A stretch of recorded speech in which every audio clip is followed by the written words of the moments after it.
qanday zamin, qanday sharoit asos bo'lgani haqida qisqacha to'xtalib o'tsak, ayni muddao bo'lar edi.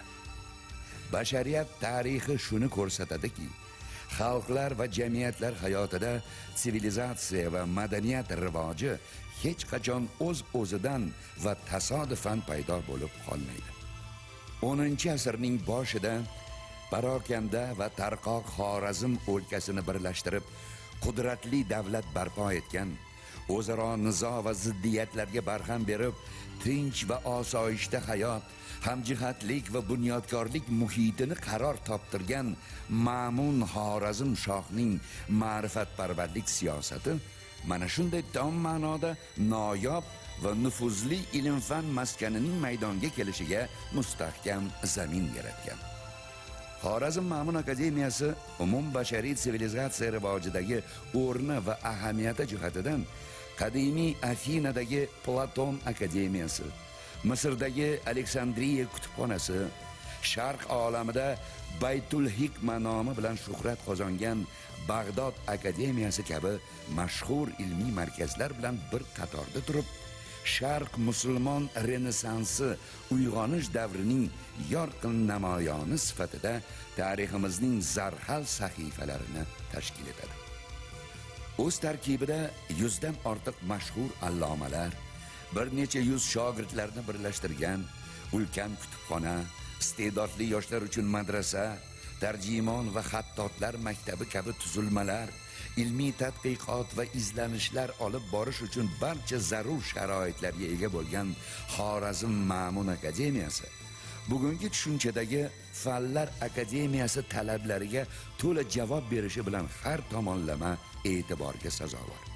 Xorazm Ma'mun akademiyasida Sharq va G'arbdagi ko'plab o'lkalardan kelgan, turli millat va dinga mansub bo'lgan olimlar faoliyat ko'rsatgan bo'lsa-da, uning negizini Abu Nasr ibn Iroq, Abu Rayhon Beruniy va Ibn Sino, Mahmud Xo'jandi, Ahmad ibn Muhammad Xorazmiy va Ahmad ibn Hamid Naysaburiy kabi mana shu mintaqada tug'ilib kamol topgan yetuk allomalar tashkil etgani barchamizga g'urur va iftixor bag'ishlaydi. Har biri ulkan bir ilmiy maktab yaratgan bunday qomusiy iste'dod sohiblarining umumbashariy tafakkur rivojiga qo'shgan beqiyos hissasi haqida ko'p gapirish mumkin. Ayniqsa Xorazm Ma'mun akademiyasining tashkilotchisi va rahbari bo'lgan Abu Rayhon Beruniyning hayoti va serqirra faoliyati har qanday insonni hayratga solishi muqarrar. Bu ulug' vatandoshimiz matematika va astronomiya, geodeziya va farmakologiya, kimyo va botanika, geografiya va etnografiya, tarix va falsafa kabi fan sohalarida 150 dan ziyod asar yaratib, nafaqat o'z davri, balki bugungi yuksak texnologiyalar asri uchun ham g'oyatda qimmatli kashfiyotlarni amalga oshirganini barchamiz yaxshi bilamiz. Shu bois ham jahonning mashhur olimlari tomonidan 11-asr haqli ravishda Beruniy asri deb ta'riflanishi bejiz emas. Yana bir buyuk ajdodimiz Beruniyning ustozi, Xorazmning qadimiy poytaxti Kot shahrida tavallud topgan Abu Nasr ibn Iroq matematika va astronomiya sohasidagi tengsiz kashfiyotlari bilan ikkinchi Ptolomey degan yuksak unvonga sazovor bo'lgan.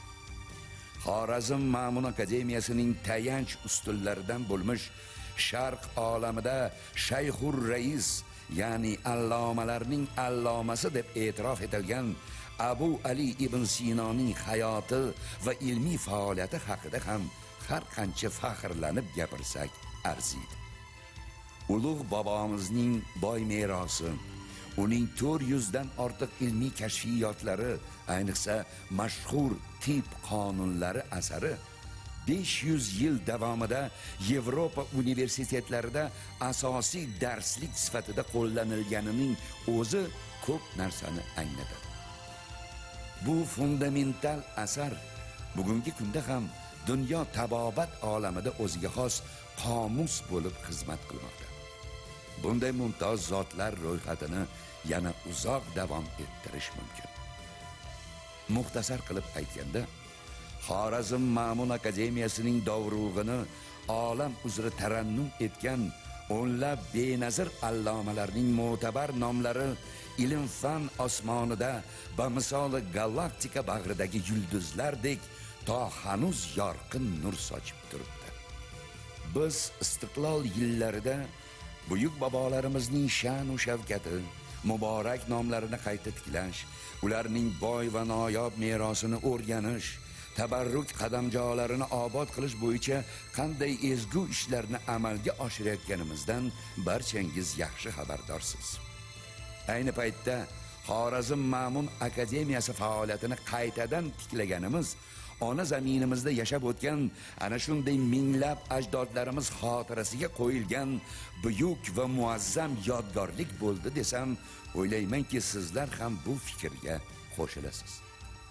Bu hayot, bu umr va misoli Amu daryo suvidek tez va shiddat bilan o'tib ketar. Lekin insonning ezgu ishlari, ezgu xotirasi boqiy yashaydi. Ishonchim komilki, Xorazm Ma'mun akademiyasi allomalari bizga bashariyat ahliga qoldirgan boy ilmiy meros zavol bilmaydi. Hech qachon o'zining qimmati va ahamiyatini yo'qotmaydi.